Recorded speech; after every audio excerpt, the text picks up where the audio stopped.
Bonsoir. Levez la main celles et ceux qui utilisent les transports en commun au quotidien. Gardez la main levée un moment. Je viens que vous regardez autour de vous afin que vous vous rendez compte que vous n'êtes pas seul. Mais probablement cela va changer dans les années à venir. En fait, il y a des chercheurs qui ont établi l'existence d'un effet générationnel concernant l'utilisation de la voiture.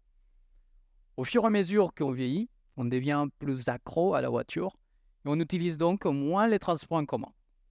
C'est constat est le même dans plusieurs pays, dont le mien. Pour la personne qui se demandait si je venais de Chili, non, je viens de Colombie. J'ai vécu pendant 12 ans à Bogota, la capitale. C'est une ville comme Paris de 10 millions d'habitants, sauf qu'à Bogota, on n'a pas de lignes de métro. En fait, le système de transport est basé sur des voies réservées aux bus accordéons, qui est complété par des lignes de bus qui se partagent la route avec les autres moyens de transport. Je peux vous le dire par expérience propre. On sort chaque matin et on se dit purée, encore 12 heures perdues dans les bouchons. Parce que oui, se déplacer à Bogota, c'est pénible. C'est une perte de temps, avec en plus une forte dépendance à la voiture. Alors, quand je suis arrivé en France, ça fait déjà 3 ans, le choc vis-à-vis de l'infrastructure des transports a été énorme. Par exemple, en Colombie, il n'y a pas de train de passagers. Donc à Bogota, il n'y a pas de gare, même si la ville fait la même taille que Paris. Vous voyez bien le contraste. Et pourtant, j'ai observé un phénomène qui m'a interpellé. En Europe, les transports disposent d'horaires fixes, même si le Sud semble faire l'exception à la règle. Les véhicules sont propres, modernes et de plus en plus décarbonés. Les transports publics ne sont pas chers car ils sont subventionnés par les impôts. On a même un forfait mobilité durable. En gros, on vous paye pour laisser votre voiture pour venir au travail. Alors, pourquoi tout le monde roule en voiture tout seul? Ma thèse part d'un constat. Nous sommes très rattachés à nos voitures. Même le président nous dit, il adore la bagnole. Et nous ne souhaitons pas les lâcher, voire nous ne pouvons pas. Ce n'est pas une question d'être pour ou contre la planète, mais c'est plutôt un réflexe très ancré dans notre inconscient. Alors, après ces constats, je me questionne et je vous questionne. Comment faire pour atteindre la sobriété et la neutralité carbone dans le secteur le plus polluant en France? Cette question est importante parce que les pays de l'Union européenne se sont engagés à réduire de 90% les émissions des transports d'ici 2050. C'est bientôt. Et alors, comme il n'y a pas mieux que les chiffres pour donner des contextes problématiques, voici quelques-uns. 30%, c'est la part des émissions des transports dans les pays de l'OCDE. Selon le ministère de la Transition écologique, la moitié des émissions des transports en France proviennent des voitures particulières des ménages. Et à cela, il faut ajouter que 87% des Français sont des autosolistes, c'est-à-dire des personnes qui se déplacent tout seuls dans leur voiture. Pour pallier tout ça, les pouvoirs publics insistent sur une stratégie que l'on appelle le report modal. De quoi s'agit-il? Je vous l'explique avec un exemple. Dans la métropole d'Aix-Marseille, seulement 6% des trajets se font en transport en commun, contre 60% en voiture. Au vu de ces chiffres, la métropole a prévu d'investir plus de 6 milliards d'euros pour renforcer l'offre de transport en commun. Résultat attendu, moins de personnes qui utilisent la voiture, plus qui prennent les transports en commun et par conséquent un meilleur report modal. Et partout en France, c'est la même stratégie depuis 30 ans. On a investi des milliards et des milliards, mais les routes continuent à être engorgées. Et soyons honnêtes, le fait d'utiliser les transports en commun ne fait pas rêver grand monde. Alors, si le report modal ne se passe pas si bien qu'attendu, y a-t-il d'autres solutions envisageables? Je suis doctorant en sciences de gestion et spécialisé en management public. Et si je vous dis que ma thèse porte sur les transports, vous allez me dire « Ah, les bus !» Oui, bien sûr que les bus, ça en fait partie. Mais moi, je vois l'ensemble des acteurs autour des bus. La RTM, Keolis, la RTT 13. Mais la mobilité, c'est aussi la mobilité partagée. Uber, Lime, Blablacar. Donc, d'autres types de mobilité. Tout ça encadré par une institution qui gère les mobilités en pluriel. Et juste pour préciser le concept, Une institution, c'est avant tout une construction sociale. Pensez à l'école, la justice, même la banque, que nous avons construit pour donner de la stabilité à la vie en communauté. Alors, toutes les institutions qui gèrent les divers domaines de nos vies au quotidien, dont la mobilité, sont au centre de l'étude en management public. Alors, pour revenir à ma thèse, je m'intéresse au changement au sein de l'institution qui gère la mobilité. Et pourquoi je parle de changement? Vous avez déjà pris un Uber? Vous avez déjà pris un Blablacar? Si la réponse est oui, vous faites partie des utilisateurs d'une nouvelle génération des services de mobilité. Et qu'est-ce qu'Uber, Blablacar et Lime ont en commun? Ce sont toutes des entreprises qui fonctionnent sous un modèle d'économie collaborative ou économie de partage. Et vous allez être là en train de vous dire, économie collaborative, transport, quel est le lien?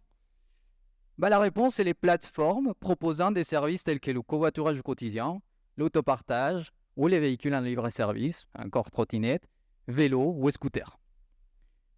Je soutiens que ces acteurs sont entrés en concurrence et en conflit avec l'offre des transports traditionnels, parce qu'ils proposent une nouvelle gamme de choix en matière de mobilité vis-à-vis des défaillances des transports en commun, des transports existants.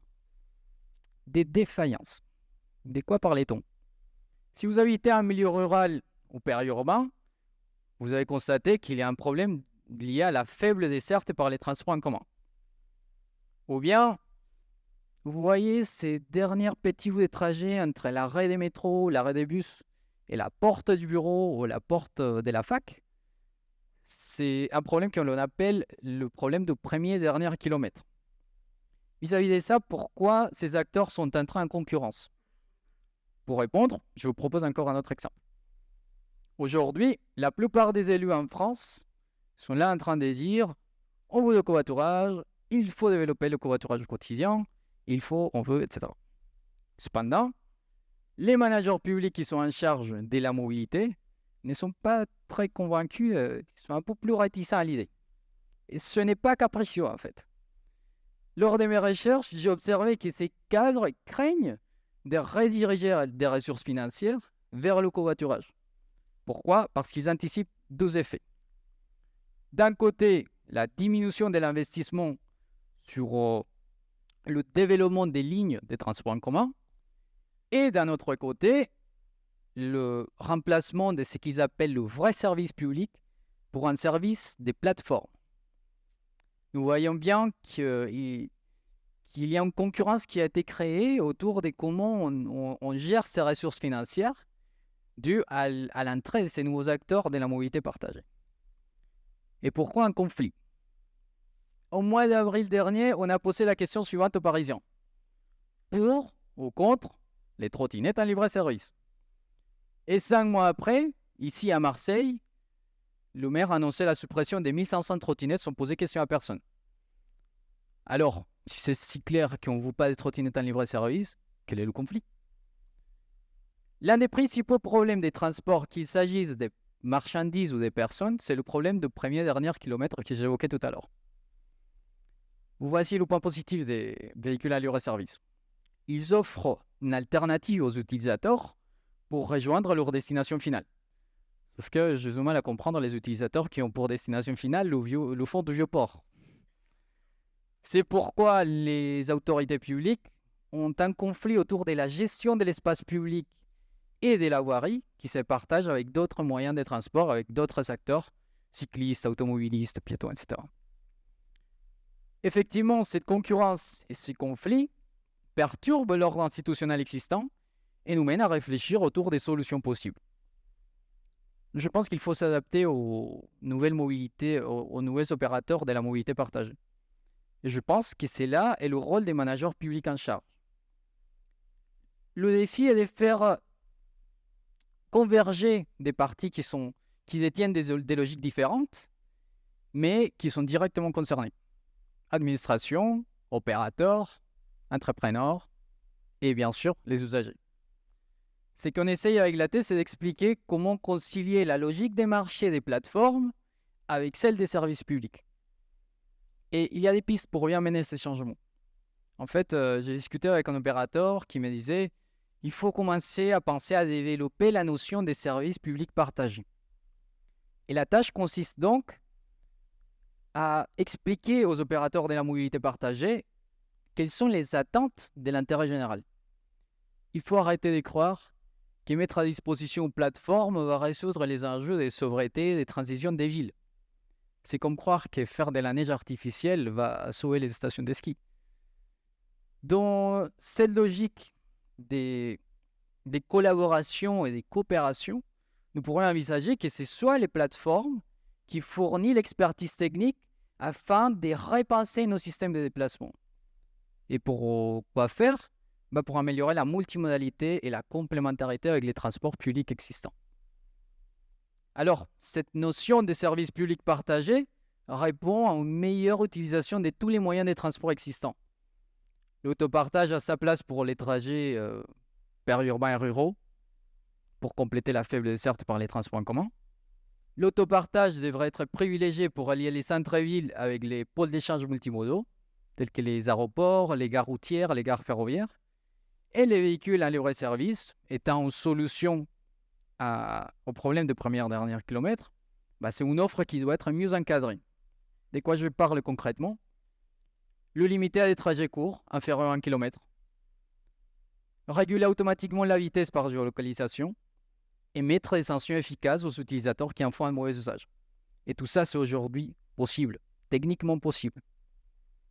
C'est un enjeu de collaboration où les collectivités locales orchestrent une pluralité d'acteurs en vue d'améliorer le service public de mobilité. Mais c'est aussi un enjeu de collaboration où les entrepreneurs, les plateformes, pour fournir des pistes afin de favoriser le changement et favoriser l'innovation dans l'offre de transport. Il ne s'agit pas de trouver une solution unique, mais plutôt de rassembler tous les acteurs afin d'atteindre les objectifs des sobriétés carbone du secteur. Je vous remercie de m'avoir écouté.